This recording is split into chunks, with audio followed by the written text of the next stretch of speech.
죄송한 말씀이지만 이렇게 오늘은 이제 아우라부 태어나신 분들도 많고 빈자리가 많은데 이렇게 한 마음으로 좀 모아서 예배를 드렸으면 좋겠어요. 자리는 많은데 이렇게 너무 이제 세 군데로 모여 있어서 가급적이면 좀 함께 모여 앉으셔서 가급적 자리를 좀 정돈을 하셔서 함께 좀 예배를 드리셨으면 좋겠습니다. 책이 33장입니다.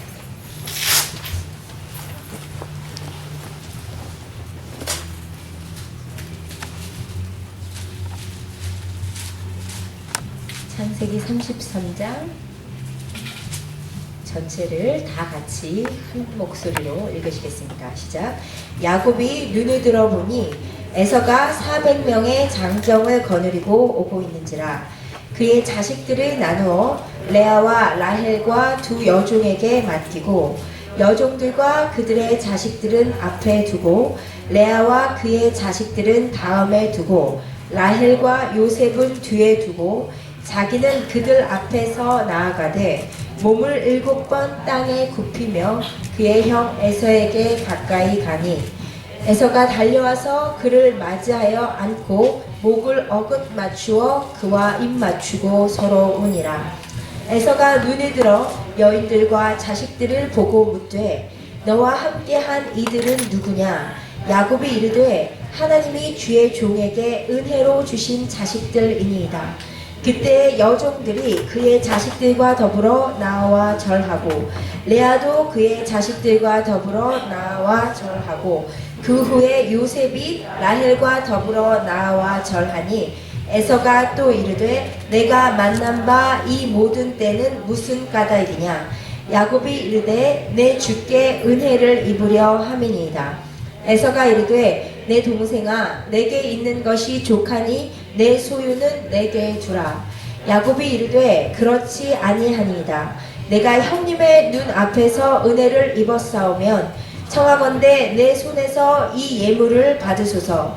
내가 형님의 얼굴을 배운즉 하나님의 얼굴을 본 것 같사오며 형님도 나를 기뻐하심이니이다. 하나님이 내게 은혜를 베푸셨고 내 소유도 족하오니 청하건대 내 형님께 드리는 예물을 받으소서 하고 그에게 강권함에 받으니라. 에서가 이르되 우리가 떠나자. 내가 동아 동행하리라. 야곱이 그에게 이르되 내 주도 아시거니와 자식들은 연약하고 내게 있는 양떼와 소가 새끼를 데리고 있은즉 하루만 지나치게 몰면 모든 떼가 죽으리니 청하건대 내 주는 종보다 앞서 가소서. 나는 앞에 가는 가축과 자식들의 걸음대로 천천히 인도하여 세일로 가서 내 주께 나아가리이다. 에서가 이르되 내가 내 종 몇 사람을 내게 머물게 하리라. 야곱이 이르되 어찌하여 그리하리까? 나로 내 주께 은혜를 얻게 하소서 하매 이날에 에서는 세일로 돌아가고 야곱은 숲곳에 이르러 자기를 위하여 집을 짓고 그의 가축을 위하여 우릿간을 지었으므로 그 땅 이름을 숲곳이라 부르더라. 야곱이 밧단 아람에서부터 평안히 가나안 땅 세겜 성읍에 이르러 그 성읍 앞에 장막을 치고 그가 장막을 친 밭을 세겜의 아버지 하몰의 아들들의 손에서 베크시타에 샀으며 거기에 제단을 쌓고 그 이름을 엘 엘로헤 이스라엘이라 불렀더라. 아멘. 목장 모임지를 오늘 못 받으신 걸로 알고 있어요. 그래서 아마 묵상들을 못 하셨을 것 같은데요. 우리가 2주 동안 연합 예배를 드려서 뭐를 했는지 여러분이 아마 기억을 하실지 모르겠습니다. 우리 2주 전에 무슨 얘기가 있었냐면 창세기 32장에서 야곱이 브니엘에서 하나님을 만나는 장면을 함께 봤었습니다. 기억이 나시죠? 야곱이 에서가 쳐들어오는 그 상황에서 하나님과 씨름을 해서 야곱이 이스라엘로 변하던 장면이 32장의 장면이었어요. 기억이 나시나요? 강단이 없나요, 간사님? 뭐요?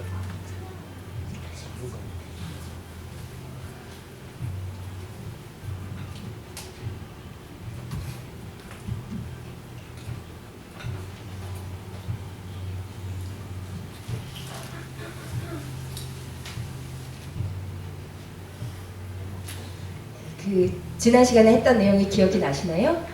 예. 오늘은 드디어 야곱이 베델에서 이스라엘로 변하고 나서 형 에서를 만나는 장면입니다. 그렇죠? 형 에서를 만나는 장면이 어떻게 됐는지 우리 1절에서 3절을 다 같이 읽어보도록 하겠습니다. 시작. 야곱이 눈을 들어보니 에서가 400명의 장정을 거느리고 오고 있는지라 그의 자식들을 나누어 레아와 라헬과 두 여종에게 맡기고 여종들과 그들의 자식들은 앞에 두고 레아와 그의 자식들은 다음에 두고 라헬과 요셉은 뒤에 두고 자기는 그들 앞에서 나아가되 몸을 7번 땅에 굽히며 그의 형 에서에게 가까이 가니 비록 야곱이 이스라엘이 되었지만 피할 수 없는 만남이 기다리고 있었어요. 그렇죠? 에서가 400명을 이끌고 쳐들어오고 있는 거예요.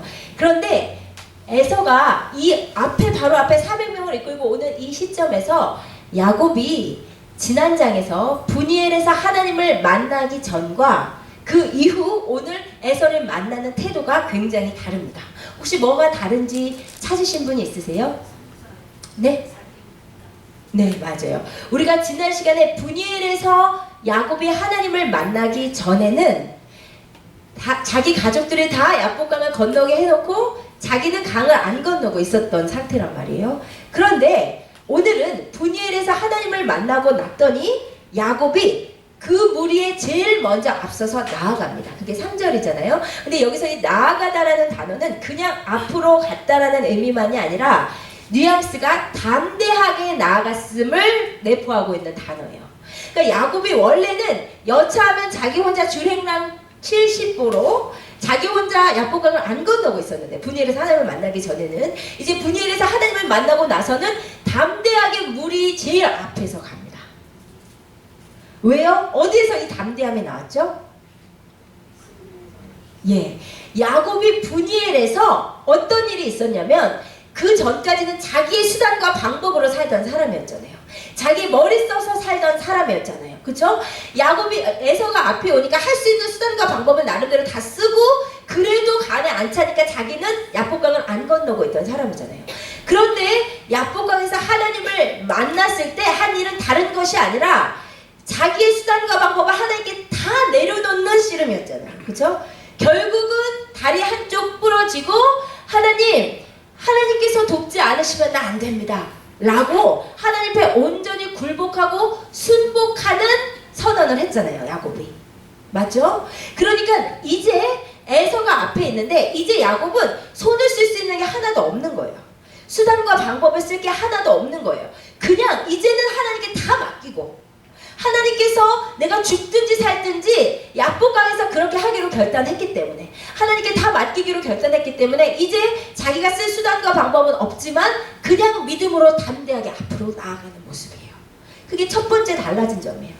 두 번째 달라진 점은 이렇습니다. 3절에 봤더니요. 다시 3절 보니까 자기는 그들 앞에서 나아가되 몸을 7번 땅에 굽히며 그의 형에게로 나아갑니다.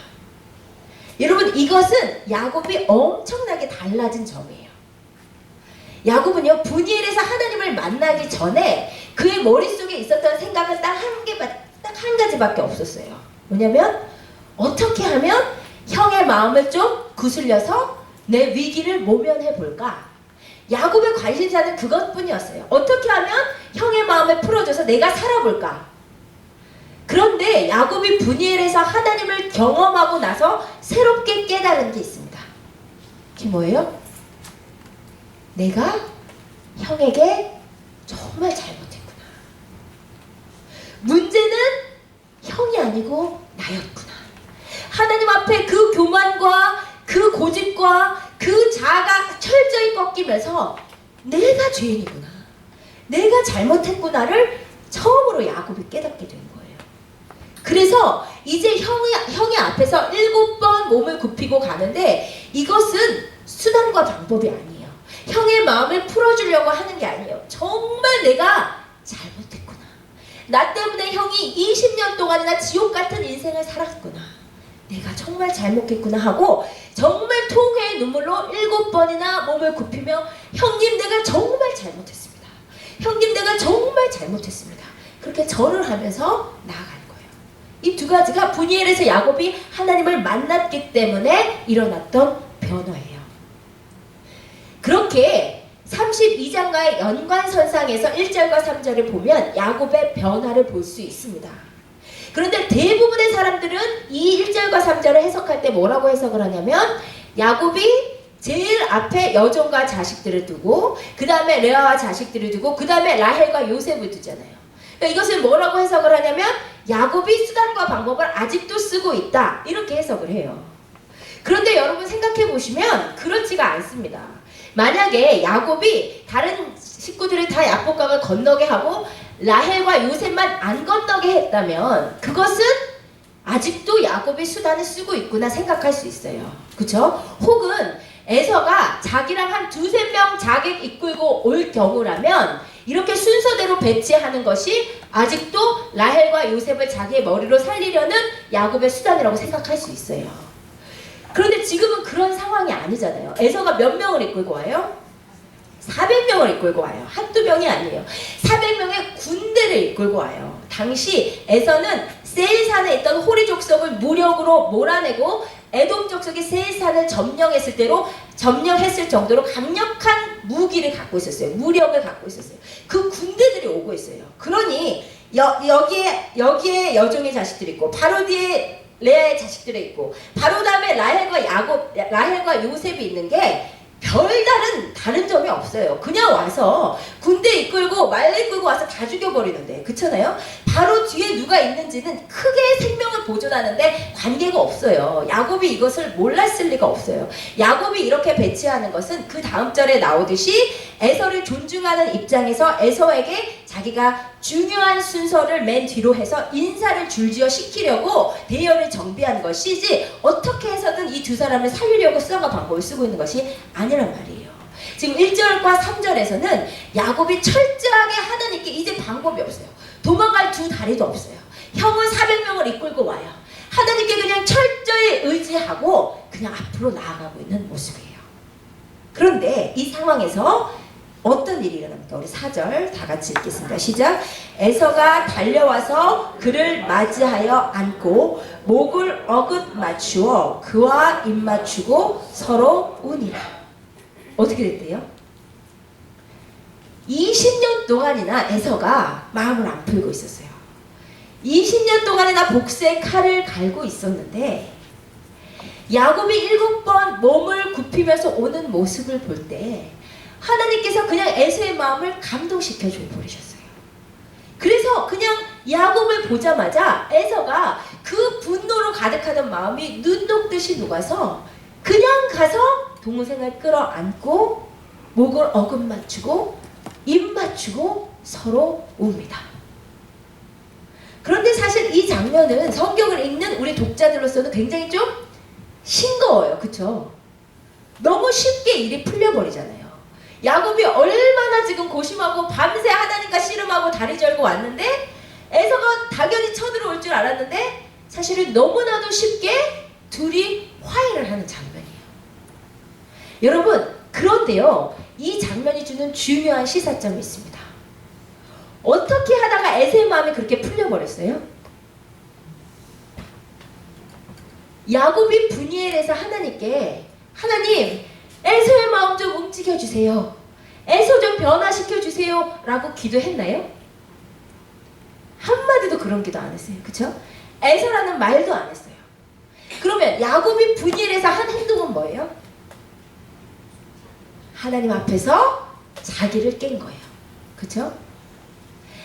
야곱은 에서 저 분노 많은 에서, 저 복수심 많은 에서, 저 에서를 변화시켜줘야 해가 에서의 숙제, 야곱의 숙제라고 생각했는데 야곱이 정작 분이엘에서 하나님을 만나서 한 일은 에서를 변화시켜주시라고 기도한 게 아니라 하나님 앞에 자기 자신을 철저하게 깨닫고 자기가 남을 속이면서 살던 인생이 얼마나 죄악된지 자기의 수단과 방법으로 살던 인생이 얼마나 죄악된지 얼마나 야곱의 인생이 잘못됐는지를 하나님 앞에 철저히 깨지고 자기가 변화됐어요.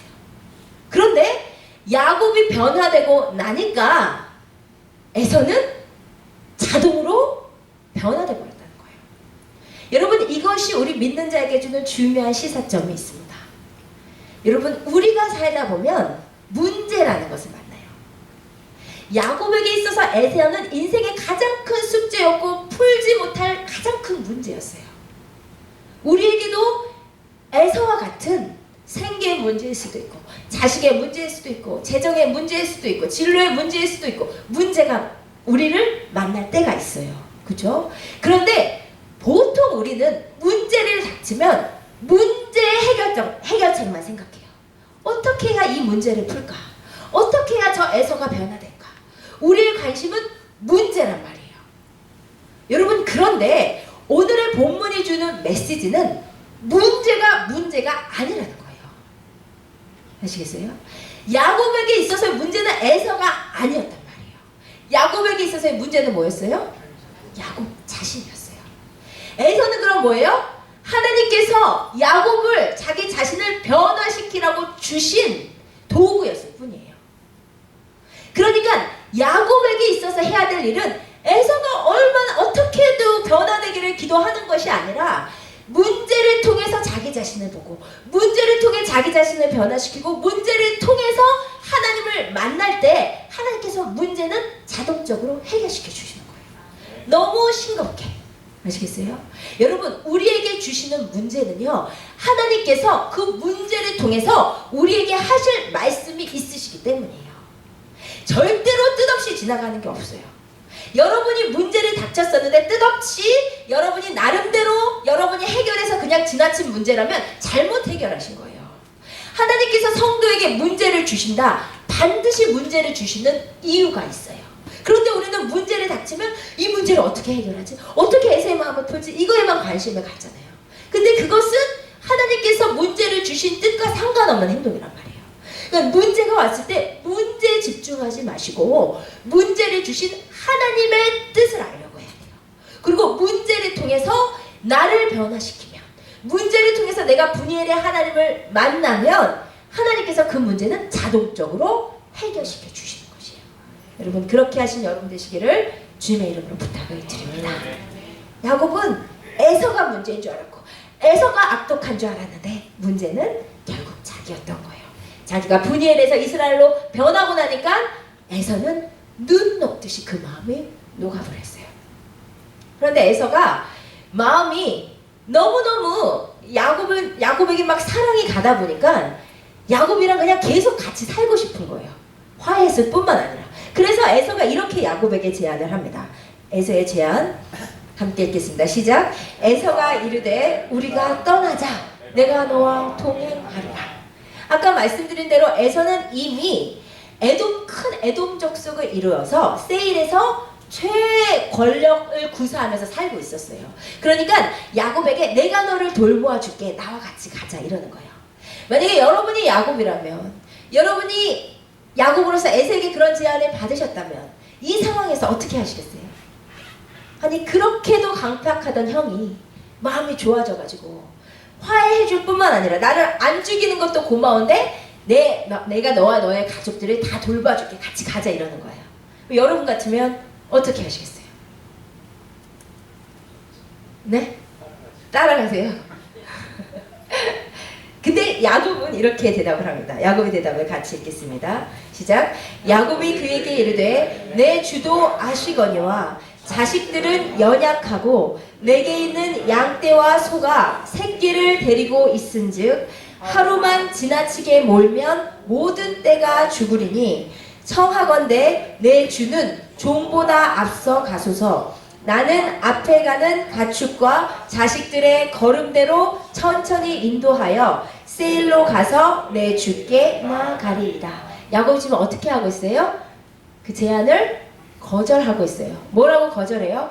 지금 우리 자식들과 가축들이 너무 피곤하니까 조금 천천히 세일로 갈게요. 그렇게 해놓고 세일로 가나요? 아니요.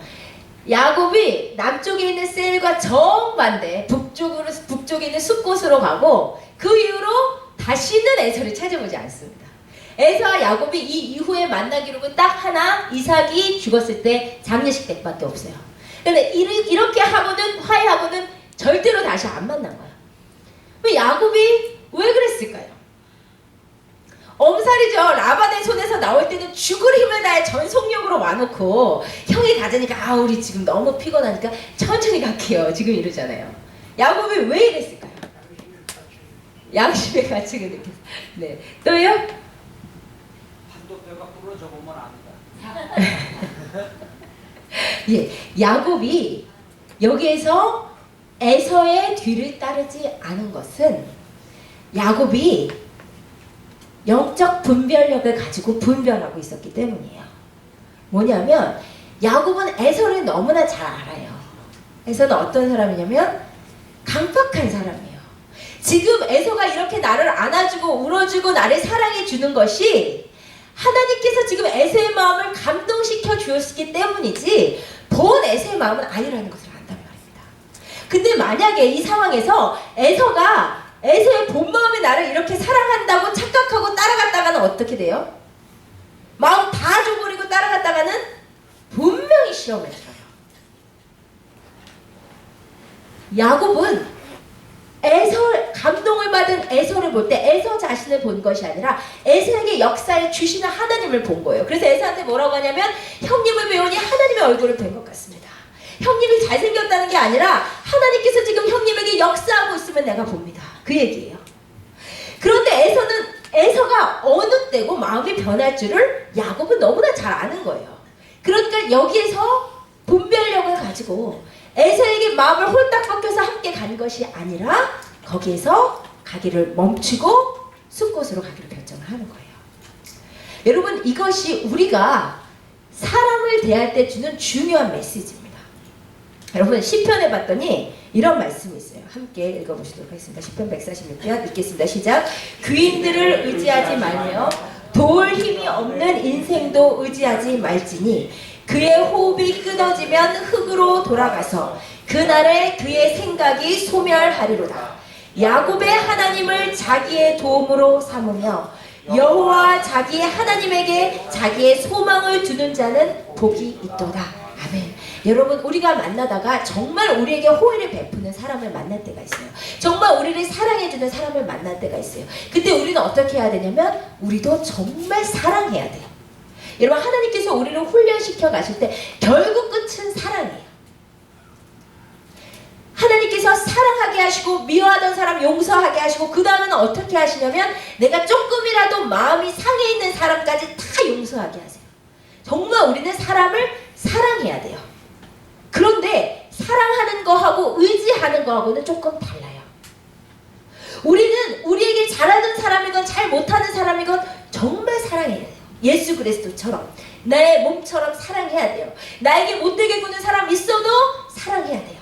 그런데 나에게 정말 잘해주는 사람, 이 사람이 나에게 늘 도와주고 늘 나의 후원자가 되어주시고 너무 감사해요. 그런데 그렇다고 그 사람에게 마음을 홀딱 뺏겨서 그 사람에게 의지해버리면 어느 순간이고 사람은 사람에게 실망하게 되어 있어요. 여러분, 우리가 사람을 의지하면 그 사람을 통해서 시험에 오게 되어 있어요. 우리가 사람을 우리의 도울자로 생각하면 사람 때문에 상처 입게 되어 있어요. 우리는 분명히 사람을 사랑해야 됩니다. 정말 사랑해야 돼요. 그런데 그렇다고 우리가 의지해서는 안 된단 말이에요. 야곱의 하나님으로 우리의 도움을 삼고 여호와로 우리의 소망을 삼아야 돼요. 그 중심을 갖고 있어야 사람에게 상처받지 않아요. 심지어 부부관계도 그래요. 미가서에도 보면 내 품에 안은 내 부인에게도 너의 입을 지킬지어다 했잖아요. 그게 뭐냐면 선 딱 긋고 마음 주지 마라, 그게 아니에요. 우리는 사람에게 마음을 줘야 돼요. 사랑해야 돼요.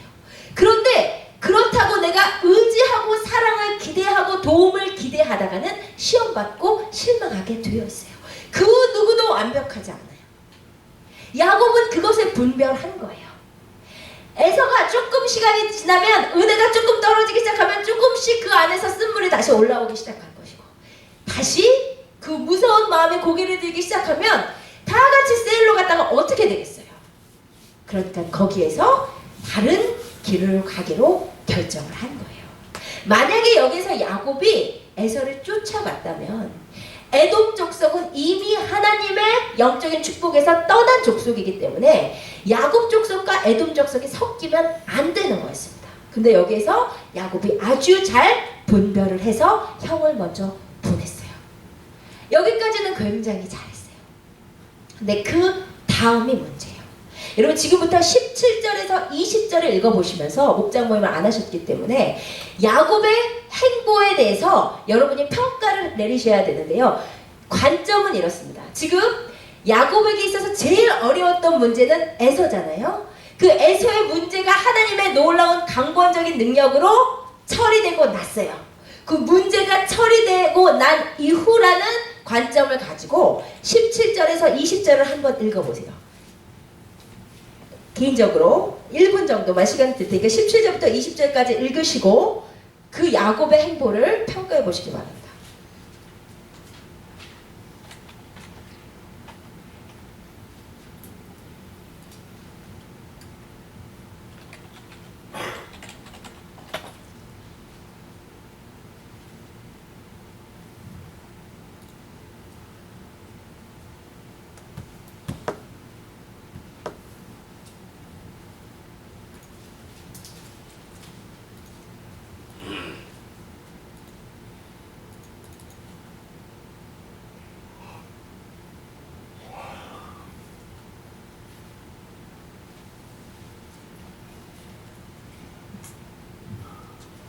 야곱이 형 에서라는 가장 어려운 문제가 해결되고 났어요. 그 다음에 야곱이 간 곳이 어디예요? 숫곳으로 갔어요. 그렇죠? 숫곳으로 가고 그곳에서 집을 짓고 우리간에 지어요. 그 다음에 또 세겜에 가서는 땅을 사요. 여러분 이 야곱의 행보에 대해서 잘했다고 생각하시는 분, 잘 못했다고 생각하시는 분. 네, 그럼 우리 임수혁 지사님 왜 잘 못했다고 생각하세요? 자기를 위하여. 예, 잘 보셨네요. 네, 우리 소진철 지사님이요? 생각 없이.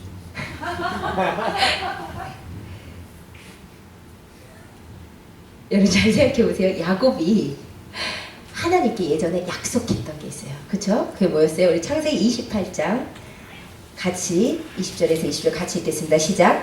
야곱이 서원하여 이르되 하나님이 나와 함께 계셔서 내가 가는 이 길에서 나를 지키시고 먹을 떡과 입을 옷을 주시어 내가 평안히 아버지 집으로 돌아가게 하시오면 여호와께서 나의 하나님이 되실 것이요 내가 기둥으로 세운 이 돌이 하나님의 집이 될 것이요 하나님께서 내게 주신 모든 것에서 10분의 1을 내가 반드시 하나님께 드리겠나이다 하였더라. 여러분 보세요. 야곱이 맨 처음 가나안 땅에서 형의 낯을 피해서 도망할 때 하란에서요 가장 힘들었었어요. 그쵸? 내일 당장 어디로 가야 될지도 몰랐어요. 내 앞길이 어떻게 될지, 내가 살아남을 수 있을지 몰랐어요. 가장 인생에서 힘들고 약해진 그 순간에 야곱이 베델에서 하나님을 만납니다. 그렇죠? 그리고 하나님께서 그에게 사닥다리 고속도로를 내시고 천사들을 왔다 갔다 하게 해주시나 내가 너와 함께 있다. 나는 아브라함의 하나님이었고 이삭의 하나님이었고 이제 너의 하나님이다 라고 하나님께서 함께 하심을 보여주셨어요. 내가 어디로 가든지 너와 함께 해줄게. 베델의 하나님께서 어디로 가든지 함께 하시는 임마누엘의 약속을 해주셨어요. 그 약속을 듣고 야곱이 너무 감사해서 하나님께 약속을 합니다. 하나님, 만약에 나를 무사히 아버지의 집으로 다시 돌아오게 해주시면 제가 3가지를 하나님께 하겠습니다. 첫째, 하나님은 나의 하나님이 되실 것입니다. 그것은 뭐예요? 나와 온 가족이 하나님을 섬기겠습니다. 이거죠. 두 번째는 내가 누운 이 돌이 하나님의 전이 되겠습니다. 그건 뭐예요? 내가 이곳으로 다시 돌아와서 하나님께 예배를 드리고 하나님을 위해서 성전을 짓겠습니다. 그거죠. 세 번째는 뭐예요? 제가 11조를 반드시 하나님께 드리겠습니다. 이게 야곱의 약속이었어요. 그런데 이 약속에 대해서 하나님께서 야곱의 소원을 다 들어주셨나요? 들어주지 않으셨나요? 하나님께서 다 들어주셨어요. 무사히 하란 땅에 가게 해주셨고 하란에서도 무사히 돌아가게 해주셨어요. 에서의 손에서 야곱을 건져주셨어요. 하나님이 야곱에게 그 소원을 다 들어주셨으면 이제 야곱은 어떻게 해야 돼요? 하나님께 자신이 한 약속을 이행해야 돼요. 그러니까 여러분 보세요. 에서를 잘 떠나보내고 나서 야곱이 가장 먼저 가야 되는 곳은 어디였어요? 베델이었어요. 그런데 야곱이 17절에 어디로 간다고요? 17절 함께 읽겠습니다. 시작. 야곱은 숫곳에 이르러 자기를 위하여 집을 짓고 그의 가축을 위하여 우릿간을 지었으므로 그 땅 이름을 숫곳이라 부르더라. 야곱이 에서와 헤어진 브니엘에서 베델까지는 천천히 가축들과 함께 가도 3일만 가면 갈 수 있어요. 그런데 여러분, 야곱이 문제가 해결되고 나니까 에서를 빠빠이 하고 보니까 처음 드는 생각이 뭐겠어요? 좀 쉬고 싶다. 그랬겠죠. 지금 야곱이 큰 일을 치렀잖아요. 밤새 하나님의 사자랑 씨름을 했잖아요. 그리고 환도뼈까지 위골됐잖아요. 큰 일을 치른 겁니다. 굉장히 지친 상태예요. 야곱도 지치고 야곱의 가족들, 가축들도 다 지쳤던 게 맞아요. 그렇기 때문에 형을 보내고 나서 처음 든 생각이 아유 잠깐 좀 쉬고 싶다. 조금 쉬다가 조금 우리 식구들 원기 회복 좀 하고 베델로 가야지. 베델로 가는 게 그렇게 급한 건 아니니까 하루 이틀 그렇게 다투는 문제는 아니니까 조금 쉬고 가야지 하는 생각에 브니엘에서 북쪽으로 16km 가면 있는 숲곳으로 가까운 곳으로 먼저 간 거예요. 그런데 문제는 거기에서부터 시작된 거예요. 처음에는 야곱이 분명 한 일주일만 쉬다 가야지 생각했을 거예요. 그런데 일주일 있다가 짐을 싸려고 보니까 아직도 좀 피곤한 거예요. 조금 더 쉬어야겠다. 그래서 한 달이 지났어요.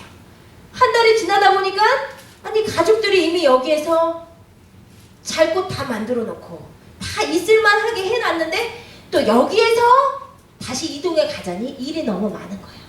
안 되겠다. 조금 1년만 더 있다 가자. 라고 시간이 일주일에서 한 달에서 1년으로 늘어가는데 야곱의 마음속에는 아직도 나는 베델로 가야 돼. 베델에서 이 모든 어려움을 다 건져주신 하나님을 만나야 돼 라고 생각은 하고 있었겠지만 야곱의 입장으로서도 그 어려움이 다 해결된 이후니까 야곱의 입장으로서 그렇게 길을 쓰고 하나님 앞에 나아갈 필요성이 적어진 거죠. 그죠? 지금 당장 에서가 눈앞에 쳐들어오는 상황에서는 쉬고 말고가 어딨어요. 빨리 죽을 힘을 다해서 하나님을 붙들었어야 되는데 이제 문제가 다 해결되고 나니까 평안해지고 나니까 굳이 그렇게 애를 쓰고 길을 써서 베델로 갈 필요성이 줄어들고 말았던 거예요. 그래서 그곳에서 한 달로 1년으로 시간이 지나다 보니까 숲곳이 살만한 거예요. 그래서 그곳에서 뭐를 했대요? 집을 지었대요. 여기에서 집은 유목민들이 이동하는 장막, 오헬이라고 불리는 장막하고는 다른 건축물입니다. 바트라고 되어 있는데요. 건축물이요.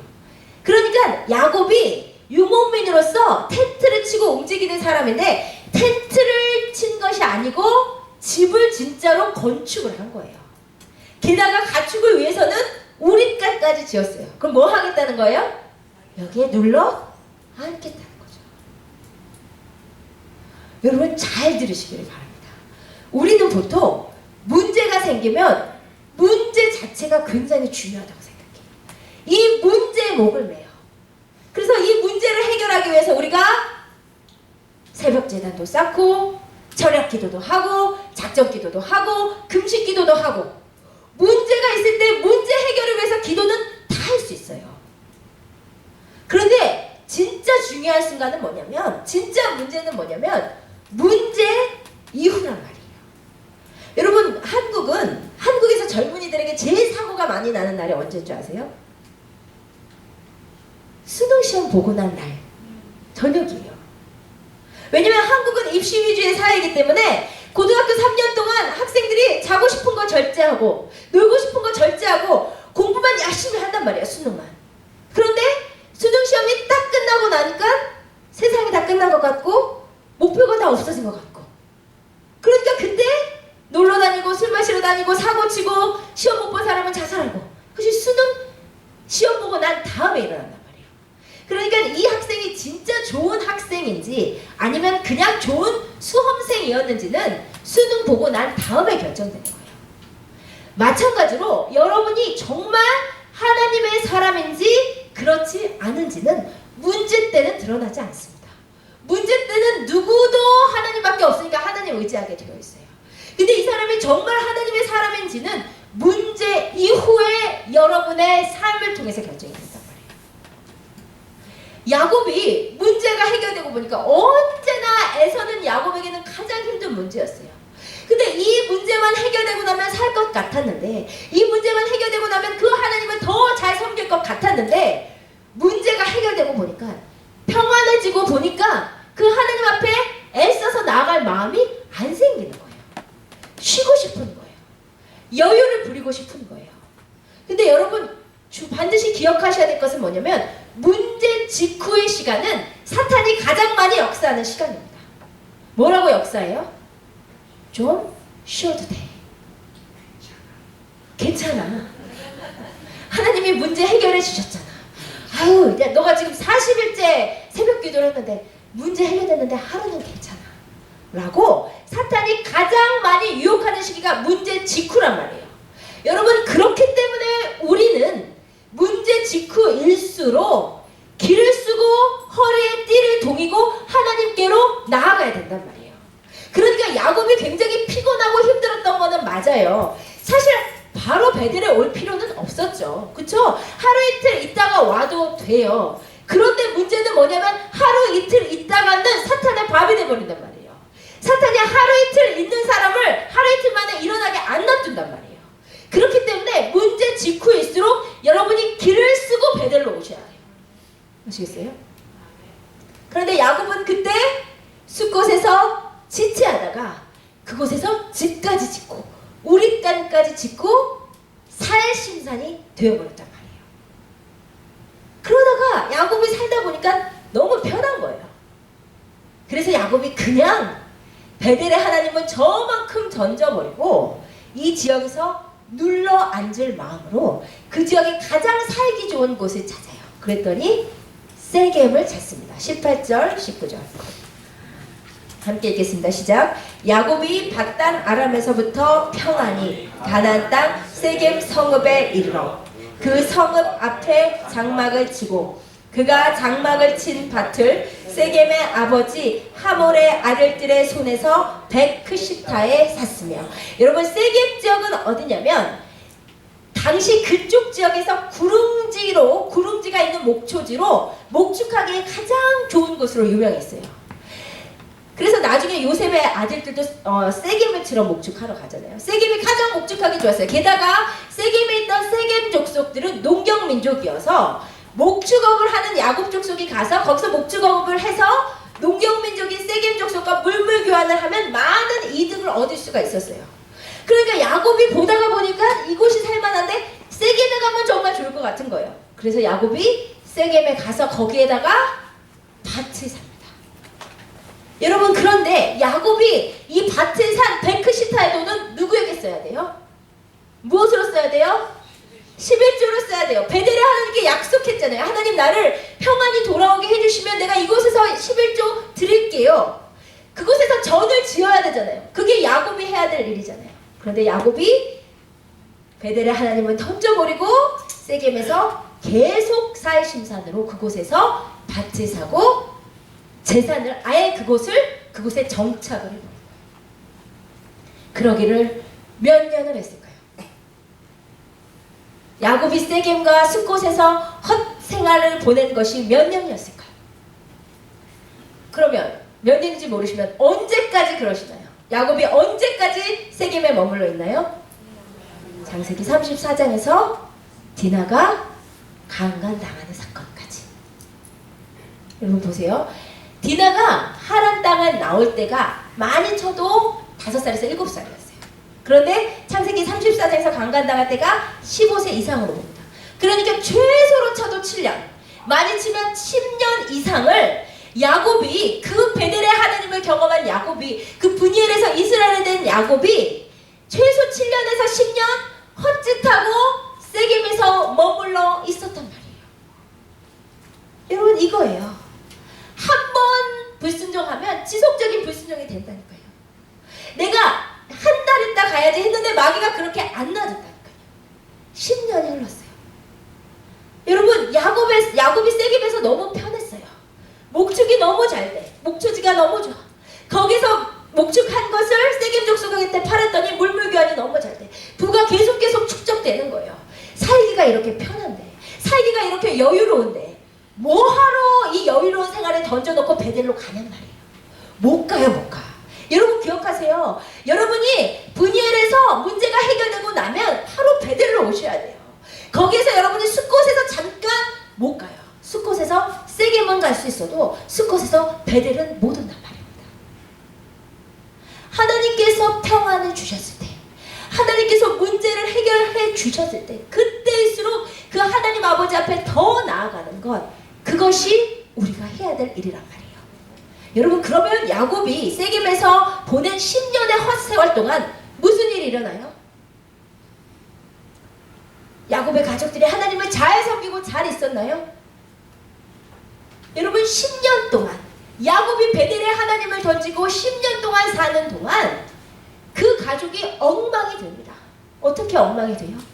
야곱이 분명히 하나님께 하나님은 나의 하나님이 되실 것입니다 했는데 나중에 디나 사건 때 보니까 가족마다 우상을 안 갖고 있는 사람이 없어요.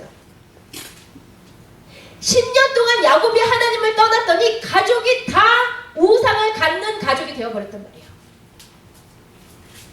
왜요? 세겜에 그 풍물이 들어왔기 때문에, 세겜에 그 우상적인 풍물이 다 들어왔기 때문에, 뿐만 아니라 그 가정의 음란한 풍습, 세겜 지역의 음란한 풍습이 그대로 야곱 지역에 들어와 있었어요. 그 가운데서 야곱은 영적인 영향력을 완전히 상실해버린 채로 10년이 지났단 말입니다. 여러분 하나님의 사람이 정신 차리고 베델로 가지 않으면 여러분 혼자 하나님 뜻대로 못 살고 끝나는 게 아니에요. 여러분 가운데 자주 말씀드리지만 여러분이 가족의 영적 상태를 책임지고 계신 분들 있잖아요.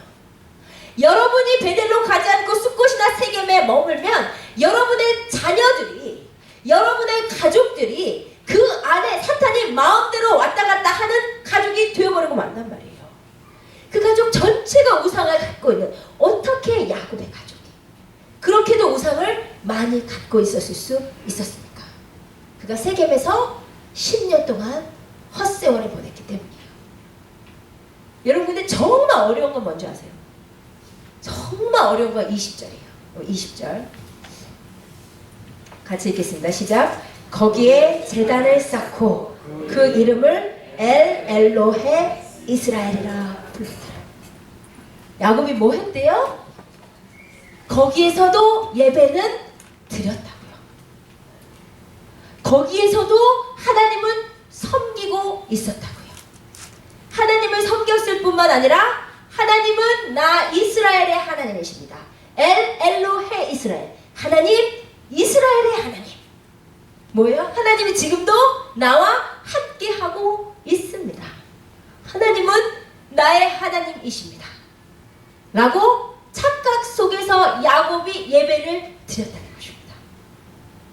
그런데 분명히 말씀드릴 수 있는 것은 하나님은 세겜에서 100번 드리는 예배보다 베델에서 한 번 드리는 예배를 기다리고 계신단 말이에요.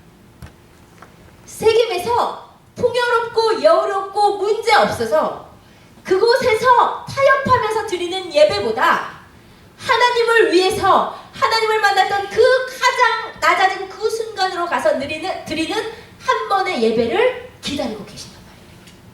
그런데 여러분 우리가 얼마나 자주 20절의 예배를 드리는지 아십니까? 우리도 매주 예배 드리고 있어요. 매주 하나님 앞에 나오고 있어요. 매주 교회 생활 열심히 하고 있어요.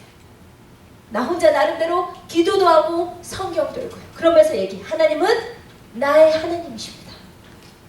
여러분, 그런데 여러분이 혹시 하나님께서 원하시는 기준점은 이곳이 아닌 줄 알면서 이제 문제가 없다 보니까, 이제 평안하다 보니까, 이제 그렇게 길을 쓰고 하나님을 찾아야 될 이유가 없어지고 나니까, 마음이 기름이 낀 것처럼 부요해지고 나니까 그냥 여유로운 이 생활이 좋아서 여기서 내 생활을 던져버릴 수 없어서 이곳에서 그냥 엘로헤 이스라엘이라고 예배드리지 않으십니까? 정말 어려운 것은 우리가 아직도 예배는 드리고 있다는 거예요. 20절의 예배를 100번, 1000번 드려도 하나님은 야곱아, 베들로 와라. 야곱아, 너가 그렇게 어려웠을 때, 그렇게 힘들 때 눈물로 만난 하나님, 내가 그곳에서 너를 만나기를 원한다. 근데 베들로 가기에는 너무 가진 게 많은 거예요. 너무 풍요로운 거예요. 문제도 없는 거예요. 그러니 하나님께서 어쩔 수 없이 사랑하는 아들 야곱을 포기하실 수 없으니까 창세기 34장을 일으키시는 거예요. 하나님께서 재앙을 기뻐하시고 무서운 하나님이어서 하나님 뜻대로 안 살았기 때문에 치신 것이 아니란 말입니다. 이미 야곱의 가족이 음란한 풍습이 많이 들어와 있었어요. 디나도 그런 풍습에, 세상적인 풍습에 눈이 어두워 갔다가 강간을 당하는 거예요. 그런데 하나님께서 그 사건을 이용하셔서 야곱을 다시 깨우치시는 것이지, 하나님께서 재난을 좋아하시는 하나님이시라서 야곱이 말 안 들었기 때문에 치셨다거나, 아니면 야곱 하나를 위해서 죄 없는 딸 하나를 강간당하게 하신 것이 아니란 말이에요. 디나가 자신의 잘못이 있었어요. 그런데 그 모든 상황을 하나님께서 이용하셔서 야곱을 다시 베델로 데려오시단 말입니다. 여러분, 하나님은 정말로 지독하게도 여러분을 포기하지 않으세요. 우리는 내가 이스라엘까지 됐는데, 아니 내가 세겜에서도 예배 드리잖아요. 세겜에서도 예배 드린단 말입니다.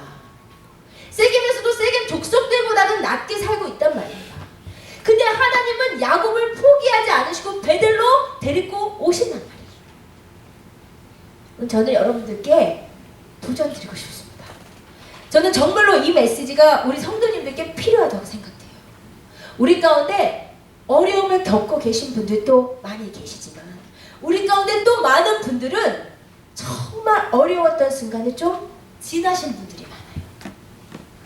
정말 베델에서 내가 돈도 하나도 없을 때, 내 문제가 빵빵 터질 때, 내 자녀들이 그렇게 나를 힘들게 할 때, 그때 눈물로 하나님을 만났었는데, 그 베델에서 그 어려웠던 상황, 나를 죽이려고 하는 에서, 그 에서의 문제가 하나님의 손으로 해결된 경험, 그 경험들이 계신 분들이 더 많단 말이에요. 그런데 우리도 여기서 까딱 잘못하면 부유해진 신앙으로 간단 말이에요.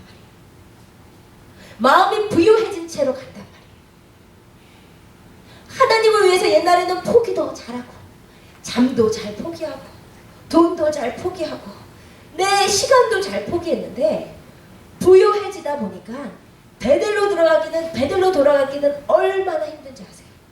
얼마나 힘들길래 하나님께서 디나 사건을 일으키실 때까지 10년 동안 못 깨닫는 말이에요. 그 생활이 얼마나 좋길래. 여러분, 베델에서 하나님을 그렇게 만나본 사람도, 분이엘에서 하나님을 그렇게 만나본 사람도 세겜에서 10년이나 계실 수 있습니다. 그러면서 예배 드릴 수 있어요. 그러면서 교회 봉사하실 수 있어요. 그러면서 성경 2독, 3독 다 하실 수 있어요. 그런데 그 마음은 부요해져서 하나님께서 베델로 돌아가라고 아무리 말씀하셔도 못 들을 상황이 되니, 그것은 살았으나 죽은 신앙이 아니겠습니까? 여러분, 세겜에서 예배 드리시면서 하나님이 나와 함께하고 계시다고 자위하고 계신 분들은 베델로 돌아오라는 하나님의 음성을 들으시기를 주님의 이름으로 부탁드립니다. 다른 것이 아니요, 이 성경은 상징적으로 기록되어 있지 우리에게는 뭐냐면 우리의 심령이 베델로 가면 되는 거야. 몸을 옮겨서 우리가 하나님을 만난 장소로 가라는 것이 아니라 우리가 가장 어려웠을 때 눈물로 하나님을 만난 그곳으로 가시라는 거예요. 그게 하나님의 기준점입니다.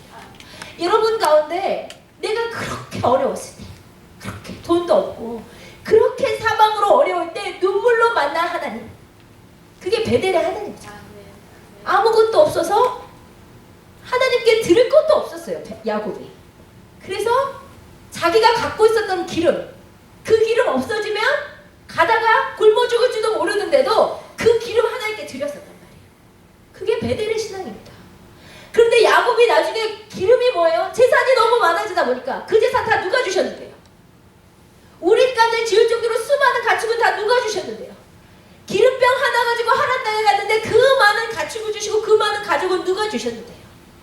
그런데 그렇게 많아지고 나니까 하나님께 못 가겠는 거예요.